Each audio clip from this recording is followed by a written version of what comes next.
It's Saturday morning. பையனோட ஸ்கூலில் இன்றைக்கி எம்எல்வி ஈவெண்ட்டுக்கு பேரண்ட்ஸ் எல்லாரையும் இன்வைட் பண்ணியிருக்காங்க. எம்எல்வினா மேக்கிங் லேர்னிங் விசிபிள் அப்படின்னு ஒரு செஷன். இந்த செஷனில் நம்மளை அவங்கவுங்க கிட்ஸோடு போய் அவங்க இந்த டேர்ம் ஃபுல்லாக எப்படி அதை படிச்சிருக்காங்க, எந்த மாதிரியான ப்ராசஸில் படிச்சிருக்காங்க, எக்ஸ்ப்ளோர் பண்ணியிருக்காங்க அப்படிங்கிறதெல்லாம் நம்மளுக்கு டிஸ்பிளே பண்ணியிருப்பாங்க. கிட்ஸ் அதை வந்து எக்ஸ்பிளைன் பண்ணுவாங்க. ஸோ இது கிட்டத்தட்ட அவங்களுக்கு ஒரு செலிப்ரேஷன் மாதிரி, அதாவது நான் இப்படி தான் படிக்கிறேன் அப்படின்னு நம்மக்கிட்ட காட்டுவாங்க. விளையாண்டுட்டே படிக்கிறது, எப்படி எக்ஸ்ப்ளோர் பண்ணுறேன், எப்படி அப்சர்வ் பண்ணி நான் பண்ணுறேன், அதை ஹேண்ட்ஸ் ஆனும் பண்ணி நமக்கு காட்டுவாங்க. இதில் என்னென்ன மேட்டர் அப்படின்னு பார்த்தீங்கன்னா, கிட்ஸ் நம்மக்கிட்ட கம்யூனிகேட் பண்ணுவாங்க அவங்க எப்படியெல்லாம் படித்தாங்க அப்படின்னு சொல்லிட்டு. அது போக நமக்கு ஸ்கூலுக்கும் வீட்டுக்கும் உள்ள ஒரு பாண்டிங் ஒன்று க்ரியேட் ஆகும். இந்த இடத்துல இப்படி தான் இவங்க சொல்லித்தராங்க அப்படின்னு நம்மளும் அண்டர்ஸ்டாண்ட் பண்ணிக்குவோம். அதே மாதிரி ஒரு ஸ்டோரி செஷன் ஒன்று வச்சாங்க. அவங்களோட ஸ்டோரி மேம் எப்படி கிட்ஸுக்கு ஆக்சுவலாக ஸ்டோரிலாம் சொல்லுவாங்க அப்படின்ற மாதிரி சொல்லி கொடுத்துட்டு இருந்தாங்க.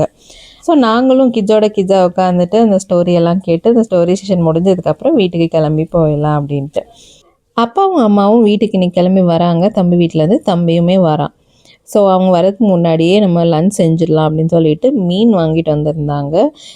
மீன் குழம்பு வச்சுட்டு தனித்தனி மீன் வேறு மீன் வாங்கியிருந்தாங்க. ஸோ மீன் குழம்பு வச்சுட்டு மீன் வறுத்துடலாம் அப்படின்னு சொல்லிட்டு. ஸோ இன்றைக்கி மீன் குழம்பு பார்த்திங்கன்னா எல்லாமே ஹோலாக வெங்காயம் தக்காளி எல்லாமே பூண்டு எல்லாம் கட் பண்ணி அதை நல்லா வதக்க விட்டுட்டு அதுக்கப்புறம் நம்ம குழம்பு மிளகாத்தூள் போட்டு புளி ஊற்றி நல்லா வற்றணும். அதாவது அந்த எண்ணெய் பிரிஞ்சு வரணும்.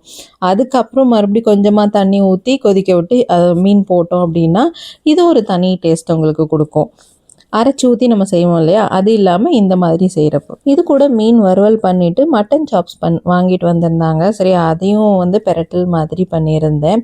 ஸோ லன்ச் முடிச்சுட்டு அதுக்கப்புறம் தான் யோசித்தோம், சரி எங்கேயாவது வெளியில் போகலாம். ஏன்னா நாளைக்கு லேக்குக்கு போகிறதா பிளான் பண்ணியாச்சு. ஸோ இன்றைக்கி கொஞ்சம் நேரம் இருக்குது அப்படின்னு சொல்லிட்டு 4 o'clock போல் சரி கிளம்பலாம் அப்படின்னு சொல்லி மாலுக்கு போகலான்னு பிளான் பண்ணோம்.